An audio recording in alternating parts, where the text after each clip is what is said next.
जो लोग सत्ता में बैठे हुए हैं वे ही अपराधियों का संरक्षण कर रहे हैं। तो ना पुलिस सुरक्षित है, ना पत्रकार सुरक्षित है, ना व्यवसायी सुरक्षित है। तो बिहार की प्रगति की गाड़ी को नीतीश जी की सरकार ने पूरी तरह से ठप कर दिया है और नाकामयाबी का कारण क्या है ये जनता जानना चाहती है।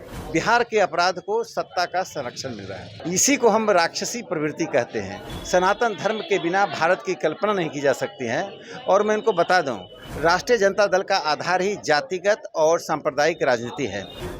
बिहार की अस्मिता, बिहार की संस्कृति पर एक वैचारिक आतंकवादी प्रहार था। नमस्कार, मैं प्रिंस कुशवाहा, बिहार टॉक देख रहे हैं। देखिए, बिहार में जो कानून व्यवस्था है इसको लेकर भाजपा हमेशा मुखर से बोलती रही है। इस पे बात करने के लिए हमारे साथ राकेश सिन्हा है, राज्यसभा सांसद है। सर, जिस तरह से बिहार में लॉ एंड ऑर्डर है, इस पर आप लोग तमाम मुखर से बोलते रहे हैं, लेकिन क्या लग रहा है, लॉ एंड ऑर्डर क्यों खराब है ऐसा? देखिए, जो लोग सत्ता में बैठे हुए हैं वे ही अपराधियों का संरक्षण कर रहे हैं। जब अपराधी अप्रत्यक्ष रूप से शासन चलाएंगे तो ना पुलिस सुरक्षित है, ना पत्रकार सुरक्षित है, ना व्यवसायी सुरक्षित है। आम लोगों का जीवन दुर्भर हो गया है।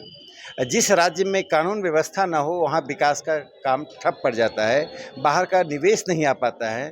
तो बिहार की प्रगति की गाड़ी को नीतीश जी की सरकार ने पूरी तरह से ठप कर दिया है और मुझे लगता है कि वे जिस तरह से कानून व्यवस्था पर नियंत्रण खो चुके हैं, उनका सत्ता में रहने का नैतिक अधिकार समाप्त हो चुका है। तेजस्वी यादव कल बयान दिए थे कि जिस तरह से बिहार का जो ग्राफ है उच्च अपराध में 24वां नंबर पे है, लेकिन भाजपा इसको पूरी तरीके से भुनाती है, बताती है, लेकिन उससे 24 से 23 अन्य राज्य है जिसमें अपराध की ग्राफ ऊंचा है।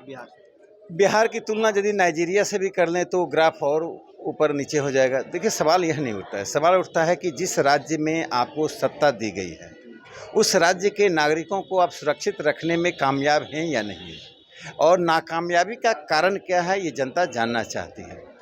नाकामयाबी यदि अन्य कारणों से हो तो जनता माफ़ कर सकती है, लेकिन जो कानून व्यवस्था बिगड़ रही है, जिसमें स्वयं पुलिस के लोगों की हत्या हो रही है, पत्रकार जो चौथे स्तंभ हैं वे असुरक्षित महसूस कर रहे हैं, तो इसके पीछे वे अपराधी हैं, वे राजनीतिक अपराधी हैं जिन्हें सत्ता का संरक्षण मिल रहा है। सत्ता नियंत्रित, सत्ता केंद्रित और सत्ता पोषित अपराध और बाकी अपराधों में अंतर है। बिहार के अपराध को सत्ता का संरक्षण मिल रहा है।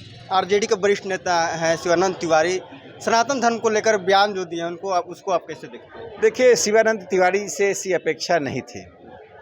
स्वयं ये सनातन धर्म के हैं। राजनीति हमें इतना बाध्य न कर दे कि हम अपने धर्म को, अपनी विरासत को, अपनी सभ्यता को, अपनी संस्कृति का ही मर्दन करने लगे। इसी को हम राक्षसी प्रवृत्ति कहते हैं कि स्वार्थ के लिए हम सत्य का निषेध करते हैं। सनातन धर्म के बिना भारत की कल्पना नहीं की जा सकती है। और मैं इनको बता दूं, जिस तमिल नेता ने सनातन धर्म के बारे में चर्चा शुरू की, उनको मैं ये जानकारी दे दूं, अगस्त्य मुनि को साक्षात भगवान शिव ने तमिल सिखाया था और अगस्त्य मुनि को ये दायित्व दिया था दक्षिण और भारत और उत्तर को जोड़ें। तो द्रविड़ मुनेत्र करगम स्वयं अगस्त्य मुनि और तमिल संस्कृति, तमिल भाषा, तमिल साहित्य और तमिल विरासत पर आक्रमण कर रहा है। और शिवानंद तिवारी जी भूल गए कि मौर्य वंश या चंद्रगुप्त का शासन भारत में था और यही सनातन धर्म में के आधार पर था। उस सनातन धर्म का मर्दन करना बंद करें। अच्छा, आरजेडी बार बार सनातन धर्म को लेकर ही क्यों अपनी टीका टिप्पणी करती है, किसी अन्य धर्म के बारे में बोलती नहीं? देखिए, तुष्टीकरण की नीति ने भारत को बहुत नुकसान पहुंचाया है और काठ की हांडी चढ़े दूजो बार। अब तुष्टीकरण की नीति नहीं चलने वाली है। राष्ट्रीय जनता दल का आधार ही जातिगत और सांप्रदायिक राजनीति है। जिन लोगों के पास कोई दृष्टि नहीं है वे विकास में बिहार अगली पंक्ति में हो, बिहार के नौजवानों को रोजगार मिले, बिहार में उद्योग धंधे विकसित हों, बिहार का दियारा और चौर समाप्त हो, इन एजेंडे के तहत चलने की जगह बिहार में हर स्कूल में, विद्यालय में कक्षाएं हों, शिक्षक की नियुक्ति हो और स्वास्थ्य केंद्र में चिकित्सक हों और दवाएं उपलब्ध हों, इसकी चिंता किए बिना ये गैर जरूरी विवादों में आरजेडी और जेडीयू के लोग अपना समय बिता रहे हैं। के पाठक के बयान को सर कैसे देखते हैं, क्योंकि हमेशा वो आदेश दे रहे हैं जो छुट्टी रद्द करे, इसको आप कैसे देखते हैं? देखिए, हिंदू समाज ने उस ताकत को, उस प्रवृत्ति को परास्त किया है जो ताकत और प्रवृत्ति बिहार की अस्मिता को ही समाप्त कर रही थी। छठ पूजा बिहार की का धरोहर है, बिहार की अस्मिता है।